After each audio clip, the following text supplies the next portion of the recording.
Ok. Donc, bienvenue Émilie. Merci. Merci de te présenter à la maison pour cette interview incroyable. Parce que nous avons retrouvé des images filmées entre 96 et 2000. Toi, tu disais avoir commencé le skate En 98, En j'avais 15 ans. 98. Tu te rends compte, le temps passe. Ah ouais, ça fait vieux. Hein. Mm. Donc, tu me disais en 3 mots, qu'est-ce que ça te rappelle cette période? Cette période, ça me rappelle toutes les sessions, je dirais, qu'on a pu faire ensemble, ou à Grammont. Après, je sais plus trop les autres skateparks, mais surtout aussi quand on bougeait sur les compètes. Et ça permettait de découvrir d'autres spots. En plus, comme j'étais mineure, bon, et d'ailleurs, j'ai toujours pas le permis, donc le problème se poseront pas. Vous pouviez conduire et aller rider le meilleur béton, quoi. Et ça, c'était vraiment le kiff de l'époque. Ok, est-ce que tu skates encore aujourd'hui et à quelle fréquence? Fréquence très espacée. De temps en temps. Après, je taffe beaucoup, mais ce que je sais aussi, c'est que quand je suis en vacances, de partir à un endroit où il va y avoir de la plage, de la rivière, et un bon skatepark. Ah ouais, toujours, hein. Donc je bouge aussi avec les enfants, la dernière a 4 ans, donc c'est compliqué, mais je me débrouille toujours pour pouvoir me baigner et skater. Et donc on s'organise, après au final c'est plus comme avant, mais on n'a plus le même âge. Mais ça fonctionne. Mais oui, c'est génial d'amener les enfants au skatepark. Ouais, comme au DIY de Saint-Jean-de-Maurienne. Pareil, Elle aura été au DIY de Saint-Jean-de-Maurienne. Moi à 4 ans, ma mère m'a jamais emmené dans un skatepark full béton. Pour toi, quel était ton trick facile de l'époque? Le grind. C'est Le grind. mon trick. Le grind, pas sur le curb. Non, pas trop. Non, moi c'était grind dans le snake. Je me rappelle de pas mal de sessions comme ça. Ou dans le bol, là, le donut de l'époque. Waouh. J'ai appris le grind dans le snake de mon père avec Moss. Et ça m'a vraiment marqué parce qu'il avait pris le temps de bien décomposer le trick et j'avais fini par le rentrer. Et c'était devenu mon petit kiff.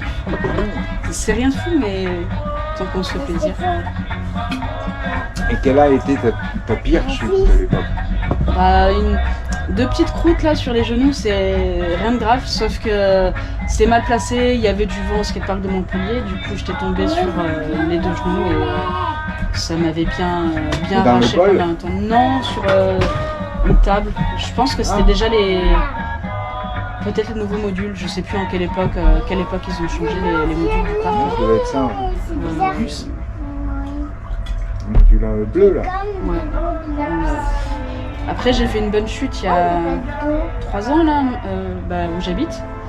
Et j'ai fait le ligament, mais je sais plus de quel genou, mais en tout cas c'était pas les croisés. Donc concrètement c'était plus. Externe, interne. Je sais plus. Je m'en suis remise. Là. Aïe aïe aïe. Bon, et t'avais un spot où t'allais skater souvent? Plutôt Grammont, hein? Ouais, Grammont. Pour le local, c'était Grammont. Vraiment.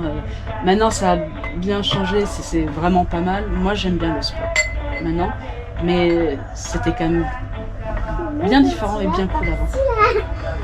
Tous ces moments passés ensemble, les sessions, les regroupements, des moments sociaux. La buvette, quoi. Ouais. La buvette, les cassettes de Nico, le reggae. D'ailleurs, tiens, est-ce que tu as une musique qui te rappelle cette période? Oui, Barrington Levy. C'est un des premiers reggae que j'ai écouté. C'est pas l'un des plus mauvais, hein? Ouais. Tu vois ce qu'ils écoutent maintenant?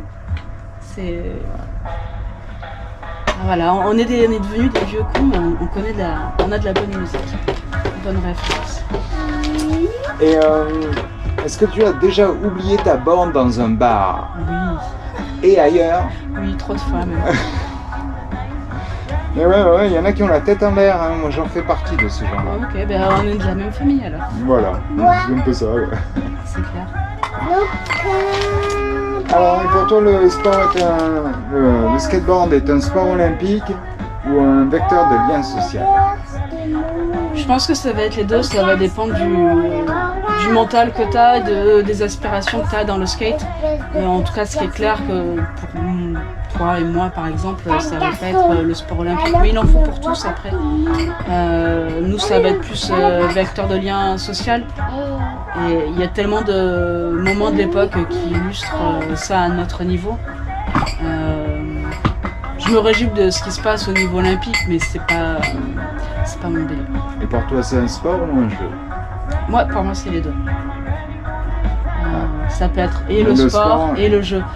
Parce que... Et c'est le sport plutôt compétition ou le sport plutôt dépense physique?